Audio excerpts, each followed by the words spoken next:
Pada kesempatan kali ini editorial channel saya akan membahas tentang moralitas, catatan dari seorang tokoh toleransi Indonesia Haidar Alwi, akan membuka mata dan hati kita semua. Mari kita simak sampai tuntas video berikut ini. Haidar Alwi memberikan penjelasan tentang moralitas. Moralitas dibagi menjadi dua, yaitu moralitas dangkal dan moralitas dalam. Yang pertama adalah moralitas dangkal. Moral semacam ini hanya merupakan tampilan luar semata. Orang terlihat patuh, rapi dan bersih, namun penuh dengan pikiran busuk di dalamnya. Orang-orang dengan moral dangkal akan menjadi koruptor dan provokator perpecahan, walaupun tampilannya tampak agamis, rapi dan santun. Ketika masyarakat hanya menekankan moralitas dangkal, maka kemunafikan akan tercipta. Kata-kata sopan dan penampilan rapi. Namun, itu semua hanya tampilan luar belaka yang menutupi kebusukan. Tak heran, para terdakwa koruptor langsung berpenampilan agamis ketika disidang di pengadilan. Tidak hanya itu, moralitas dangkal juga menciptakan penderitaan. Orang berbuat baik karena terpaksa.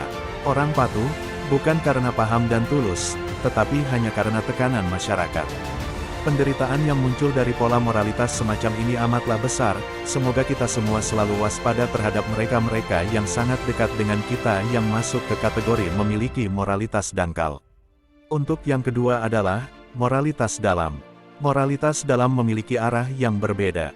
Ia lahir dari kesadaran penuh akan kehidupan. Ia tidak muncul dari paksaan. Ia tidak muncul dari ketakutan terhadap tekanan sosial dari luar.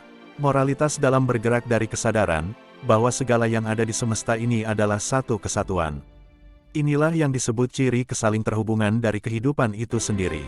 Dengan kesadaran ini, orang tidak akan merusak atau menyakiti apapun, karena ia melihat dirinya di dalam segala sesuatu. Sikap santun dan hormat terhadap makhluk hidup lainnya akan muncul secara alami. Moralitas dalam juga akan melahirkan empati. Empati adalah kemampuan untuk melihat dunia dari sudut pandang orang lain.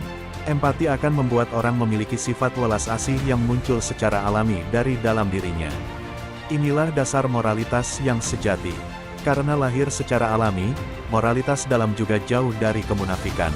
Kebaikan lahir dari ketulusan, dan bukan sikap pura-pura.